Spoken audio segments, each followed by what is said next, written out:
Hi అండి అందరికీ. ఈరోజైతే మీకు హోటల్ స్టైల్‌లో చికెన్ కబాబ్ ఎలా చేసుకోవాలో చూపిస్తాను. ట్రస్ట్ మీ ఈ చికెన్ కబాబ్ చాలా బావుంటుంది. ఫస్ట్ అయితే ఒక కడాయిలోకైతే 2 table spoon ginger garlic paste తీసుకున్నా. అలాగే 2 టేబుల్ స్పూన్ చిల్లీ పౌడర్, అలాగే 1 లెమన్ కూడా యాడ్ చేసుకున్నాను. అలాగే 1 టేబుల్ స్పూన్ కార్న్ ఫ్లోర్ అయితే యాడ్ చేసుకున్నాను. అలాగే ఇక్కడ నేను 2 ఎగ్స్ కూడా తీసుకున్నాను. ఇంకా చికెన్ కబాబ్ పౌడర్ వచ్చేసి చికెన్ అమ్మే షాప్‌లోనే తీసుకున్నానండి. వాళ్ళ దగ్గర చాలా టేస్టీగా ఉంటది. ఎప్పుడు చికెన్ చేసినా కూడా మేము వాళ్ళ దగ్గరే తీసుకొస్తామన్నమాట చికెన్ కబాబ్ పౌడర్. ఇక్కడ నేను పెరుగనేది స్కిప్ చేశాను. మీకు కావాలంటే పెరుగు వేసుకోవచ్చు. పెరుగు వేయడం వల్ల ఆ కబాబ్ అనేది చాలా సాఫ్ట్‌గా వస్తదండి. నాకిక్కడ క్రిస్పీగా కావాలి కాబట్టి నేను పెరుగైతే వేసుకోలేదు. బాగా మసాలాలన్నీ పట్టేలా బాగా కలుపుతూ ఉండాలి. మీకు కావాలంటే మీరు పెరుగు యాడ్ చేసుకోవచ్చు.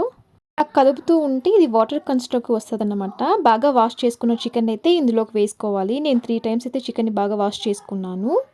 సో, చికెన్ ఇందులోకి వేసుకున్న తర్వాత ప్రతి ముక్కకు కూడా మసాలా పట్టేలా బాగా చేత్తోనే కలపండి. స్పూన్‌లో కన్నా చేత్తో కలిపితేనే టేస్ట్ ఎక్కువ వస్తదనమాట. బాగా మసాలా కూడా పడతదనమాట. ఇంకా నేనిక్కడ కొంచెం కరివేపాకు కూడా యాడ్ చేసుకున్నాను. కరివేపాకు యాడ్ చేసుకున్న తర్వాత కాసేపు కదిపేసి 1 అవర్ లేదా హాఫ్ అన్ అవర్ చికెన్‌ని మ్యాగ్నేట్ చేసి పెట్టుకోవాలి. ఇంకో కడాయిలోకైతే ఆయిల్ అయితే తీసుకున్నాను. ఆయిల్ అయితే బాగా వేడెక్కిన తర్వాత మ్యాగ్నేట్ చేసి పెట్టుకున్న చికెన్ అయితే ఇప్పుడు ఆయిల్‌లోకని వేయాలనమాట. ఆయిల్‌లో వేసేటప్పుడు మంటనేది స్లిమ్‌లో ఉండాలి. హైలో ఉండకూడదు. హైలో ఉందంటే ఆల్రెడీ ఆయిల్ వేడెక్కింది కాబట్టి ఇంకా మాడిపోతుంది. టేస్ట్ కూడా అంత బాగోదన్నమాట. సో, ఇదంతా స్లిమ్ ప్రాసెస్‌లోనే జరగాలి. ట్రస్ట్ మీ ఈ చికెన్ కబాబ్ అనేది చాలా రుచిగా ఉంటుంది. ఆయిల్‌లోకి వేసిన వెంటనే కదపకండి. అలా కదిపామంటే చికెన్ అనేది సరిగ్గా వేగదన్నమాట. ఆ మసాలా కూడా ఇదైపోతది.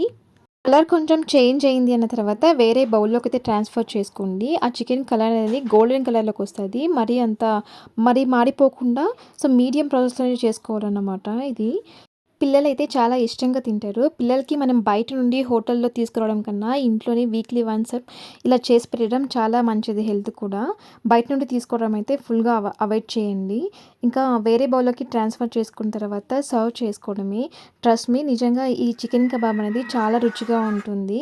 సో, కొత్తగా నా ఛానల్‌ని ఎవరైనా చూస్తున్నట్లయితే సబ్స్క్రైబ్ చేసుకోండి. అలాగే షేర్ చేయండి, లైక్ చేయండి.